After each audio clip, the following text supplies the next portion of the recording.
নমস্কার বন্ধুরা, আশা করি তোমরা সবাই খুব ভালো আছো। আবার একটা নতুন রেসিপি নিয়ে আমি আমার রান্নাঘরে এলাম। আমার রান্নাঘরে সবাইকে স্বাগত। আজকের রেসিপি বাটার পনির। এই বাটার পনির আমি কিভাবে রান্না করি সেটাই আজ তোমাদের সাথে শেয়ার করব।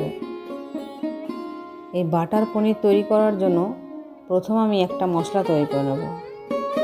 এখানে আমি আদা, পেঁয়াজ, রসুন, কাঁচা লঙ্কা এই চারটি প্রথমে আমি মিক্সিতে পেস্ট করে নেব। তারপর এক বাটি টমেটো, সেটাও আমি আলাদা করে পেস্ট করে নেব। এখানে দুটো টমেটো আছে।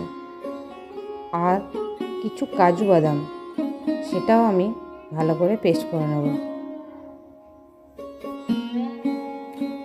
তারপর গ্যাসে কড়া চাপিয়ে প্রথমে কিছুটা বাটার দেব।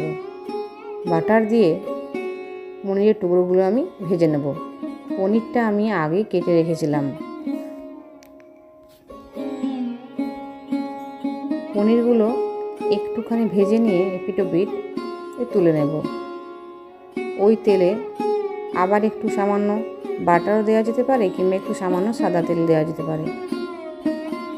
আমি এখানে একটুখানি সাদা তেল দিয়েছি আর একটু বাটার দিয়েছি। কিছু গরম মশলা ফোড়নে দিয়ে দিলাম।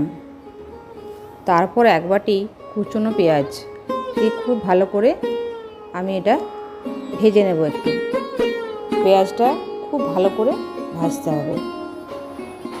পেঁয়াজটা ভাজা ভাজা হয়ে এলে তারপর দিয়ে দেব বেটে রাখা যে আদা রসুনের পেস্ট করেছিলাম, ওই আদা রসুনের পেস্ট। এই পেস্টটা কিন্তু খুব ভালো করে ভাজতে হবে, যেন কোনো রকম আদা রসুনের গন্ধ না বেরোয়। একটুখানি ভেজে নেওয়ার পর দিয়ে দিলাম এখানে একটুখানি সামান্য হলুদ বেশি দেব না এখানে। আর একটুখানি জিরে গুঁড়ো, একটুখানি ধনে গুঁড়ো, আর 1 চামচ মতো কাশ্মীরি লঙ্কার গুঁড়ো, রঙটা ভালো হওয়ার জন্য। তারপর মশলাটা আবার একটু ভালো করে ভেজে নেব। তারপর দিয়ে দেব এখানে 1 বাটি টমেটো বাটা। টমেটোটা দিয়ে আবারও একটু ভালো করে ভেজে নেব। মশলাটা কষার সময় কিন্তু এখানে পরিমাণ মতো নুন আর চিনিটা দিয়ে দেব। তারপরে আবার একটু ভালো করে কষিয়ে নেব।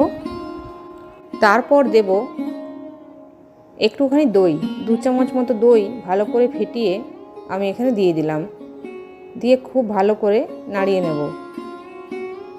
তারপর দেব কাজু বাদাম বাটা। কাজু বাদাম বাটাটা দিয়ে আবারও ভালো করে একটু নাড়িয়ে নেব। মশলাটা যখন কষে কষে আসবে একটু, তখন দিয়ে দেব পনিরগুলো নিয়ে ভালো করে কষে নেব। তারপর একটু উষ্ণ গরম জল উপর থেকে দিয়ে দেব। যে যেরকম গ্রেভি রাখবে সেই অনুযায়ী জল দিলেই হবে। গ্রেভিটা ভালো করে ফুটে গেলে একটু নাড়িয়ে নিয়ে দিয়ে দেব ফ্রেশ ক্রিমটা। ফ্রেশ ক্রিম দিয়ে আবারও কিছুক্ষণ নাড়িয়ে নেব। তারপর উপর থেকে ছড়িয়ে দেব কিছু কসুরি মেথি। কসুরি মেথিটা হাতে করে একটু ঘষে নিতে হবে, দিয়ে উপর থেকে ছড়িয়ে দিতে হবে। তারপর একটু ঢাকা দিয়ে দিতে হবে। একটু সময় ঢাকা থাকবে।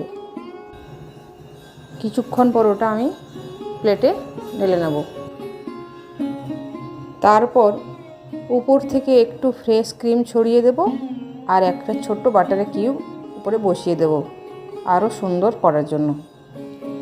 এইভাবে তৈরি করে নিলাম আমি বাটার পনির। আমার এই ভিডিওটা কেমন হয়েছে দেখে কিন্তু অবশ্যই তোমরা বলবে এবং আমাকে জানাবে। আর এই রেসিপিটা আশা করি সবাই কম বেশি জানে এবং খেয়েছে। তবে আমি যেভাবে করলাম সেইভাবে একবার তোমরা বাড়িতে করে দেখো এবং খেয়ে বলো কেমন হয়েছে। তোমাদের কমেন্টের আশায় আমি থাকব। আর আমার ভিডিওটা যাতে আরও অনেকে দেখতে পায় তার জন্য অবশ্যই একটা শেয়ার করে দিও। আর আমার চ্যানেলটিকে এগিয়ে নিয়ে যাওয়ার জন্য, আমার পাশে থাকার জন্য অবশ্যই একটা সাবস্ক্রাইব করে দিও। সবাইকে আবারও অসংখ্য ধন্যবাদ।